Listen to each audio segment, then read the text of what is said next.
Dearest listeners, Book babes and book bros. welcome to Book Babble. I'm Rachel, And I'm Tanya, and we're the Witlet Women, your hosts for today. and today we have a very special guest star. Would you like to introduce yourself? Hey, I'm Erin Page. I am a sweet, swoony, spicy romance author from Australia.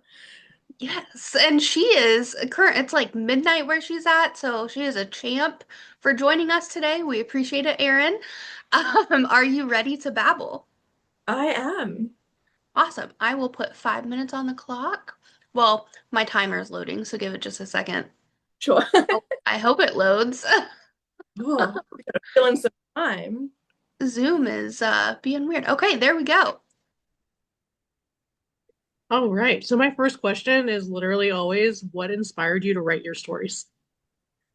Oh gosh, I was not expecting to write a novel ever in my life. That was never like a life goal of mine. And I really only started reading again a few years ago. And it was a few months after that that I sort of started to think like I could do this. I could write a book. Why shouldn't I write a book? I could do that. And I sort of just it was a whimsy thought, and I didn't put too much, brain power into it. And then all of a sudden, Jake comes knocking in my brain. And it was very much, there was one scene where it's him at Amelia's door, and it was this like, let me in, please let me in, you gotta let me in. And he's banging on the door. And I was like, wow, okay, that felt strong and weird. Okay. And I left it. And then maybe it was like that night or a couple nights later, I was in bed, my family's in bed with me, and they're all asleep, and I'm awake, and I'm typing out what is now the prologue on my phone. And, and it's this, so it's now Amelia at Jake's door going, you lied to me, you lied, you lied to me, you lied. And I was like, oh, okay. And before I knew it, I had a chapter written. And then I again woke up the next day and I was like, okay, yeah, cool. Like that was a whimsy thought. That was fun for like a moment. And then it just kept on coming. And so it was definitely not like an active choice for me to write this book. It just was particularly Jake. And for anyone that's read the book, they know that Jake is a strong character. And he's very like, this is my feeling and that's what's going to happen now. So that's what happened. And then it just snowballed into the next book and more ideas and more things happening. So it was quite literally out of my hands. So it sounds like your characters are very strong and demanding characters, which is really cool. Is there one that you've written so far that you identify the most with that's like strongest aligned with you? Definitely Amelia. I feel like writing Reckless Omission was very much, which is my debut novel, very cathartic. Not that, her backstory is not my backstory, but we share a lot of similarities in the way that we think. Because obviously that's all I knew. I didn't know how to get into another character's head. All I knew was how I feel in my own head. And I was thinking, I'm confident, but I haven't been shown how to be that. And all these sort of conflicting thoughts that we just as part of the human experience have. Um, so I wrote her quite like that. So I relate to her a lot in that way.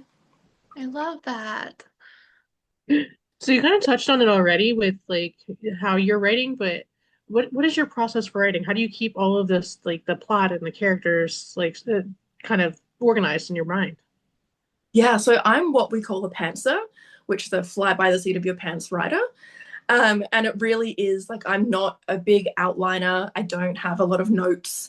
Um, my notes are very much like a line of dialogue or what if he did this or simple things like that. Sometimes it can be sort of a whole chapter or scene of dialogue or something like that, but it's literally a document with all these random notes in no particular order, just wherever I happen to slip the note in.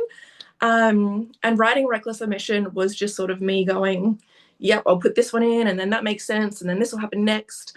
And then at one point I went, I need to sort these feelings out.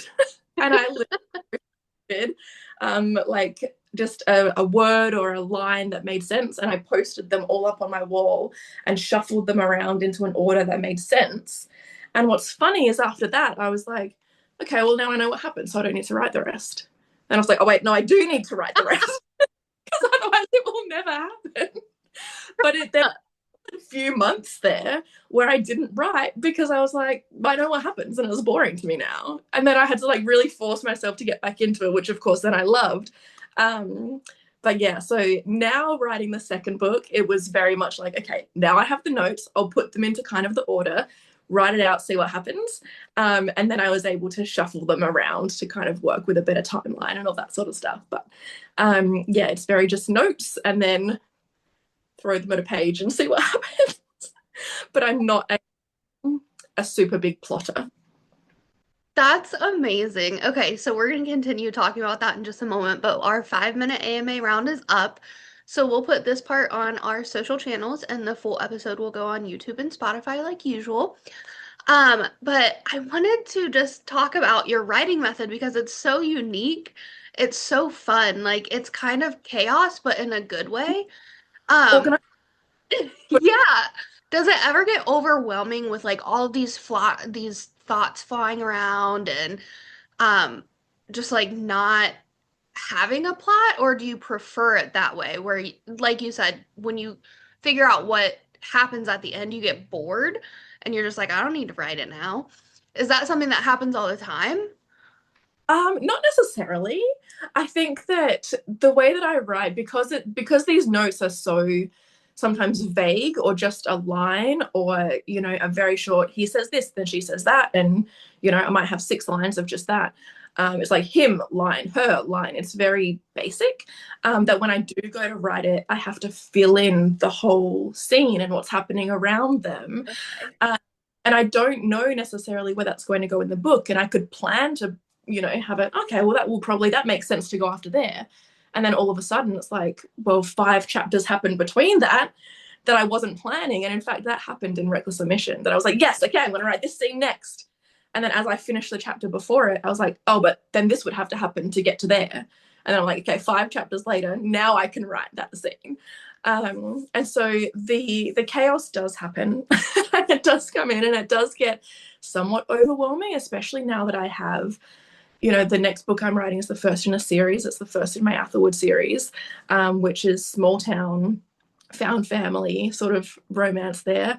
2 very hurting people coming together to find that love. And so that's a very different story again. So it's not just sticking to the same scene or the same themes as the previous book.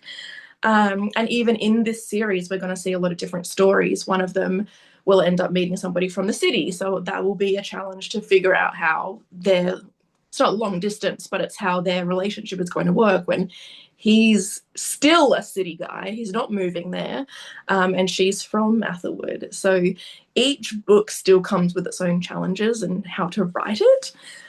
So I don't necessarily plan things, but I do know every story and every character and how they work. It's just a matter of putting it all together in the end.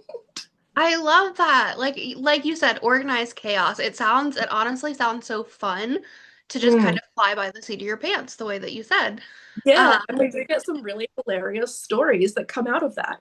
And some really hilarious scenes that were unplanned. Whereas if I was just sort of writing to the script, you know, then you wouldn't kind of get those moments of like whimsy, I guess. yes, exactly. I love that.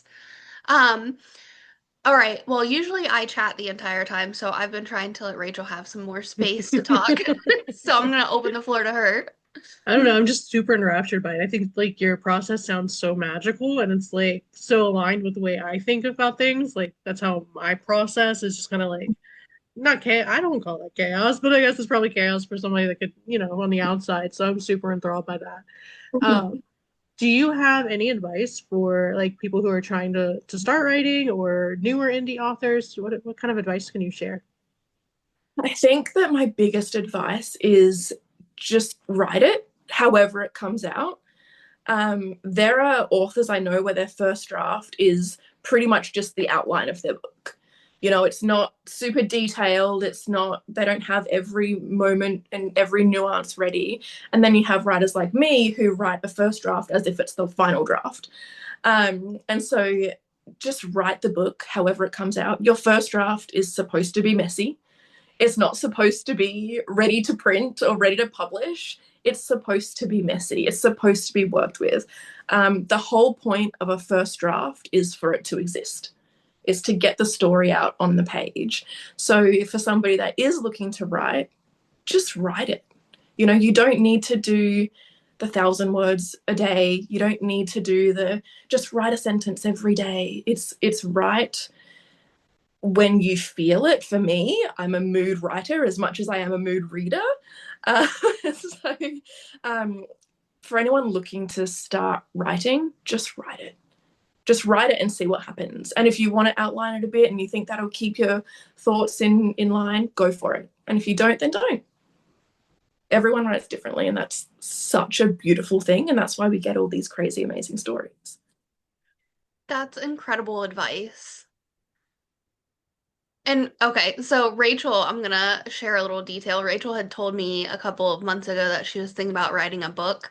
So I think that was great advice for her to hear, because I haven't heard anything since then about if she's actually going to draft it or not. So I'm hoping that this was enough of a push to get her started. You've been outed. You've been outed. She's turning red. Well, my inbox is always open for you. So come on through, and yeah, I'm totally happy to have it. It was one of those like whimsy thoughts, like you said. It's not gone anywhere, but but yeah. So Listen, let's pressure her into doing it, Erin. But this is the time that we usually let our authors kind of speak to their readers or the listeners and kind of give them anything that you kind of have for them. Like, is there anything that you'd like to say to them? Oh, well, thank you for the floor. Look, I thank all of the readers, whether you're reading my books or not. Just be a reader and be part of the space. If there's anything that I can ask, is like for you to give back to the authors that you love, it's to leave a review. They really do help. People really do read reviews to see if they like the book or not, or if it's going to be for them. Whether you liked the book or not, leave a review. I know that I've read plenty of 1-star reviews for books that I'm like, this is the best book in the entire world. And sometimes it's the 1-star review that kind of sells me. I'm like, why was it so bad that you rated it 1 star? Like, what is so bad about this? Yeah. I feel there are probably very few books, but I mean, rating and in reading is so subjective, but as far as what's going on in my world, I have just released the cover reveal for my next book, What It's Like to Be Broken, which is really exciting. It's like a leather look, so it's very like journal-esque. I have ARC applications opening this month for it, so they will be out, and we're looking for a January release again. So there's a lot happening. I also have signings coming up here in Australia next year, which is like my first one. So I'm like a little bit nervous. There's a lot to prepare. But yeah, I mean, any support that any reader can give to their artists and their authors is so appreciated. Absolutely. And congratulations on your next book. That sounds so exciting. Shameless plug, I am co-owner of Iris Influencer Society. It's a PR marketing company. So if you need any help with that, just let me know, and we'd be happy to get you in touch with some new readers. Yes, that sounds great. Awesome. Well, Erin, thank you so much for joining us. We are just about at time now, and we would love to have you on again in the future. So just reach out if you want to have another episode. I would love to. All right. Have a good one. Thank you. Bye.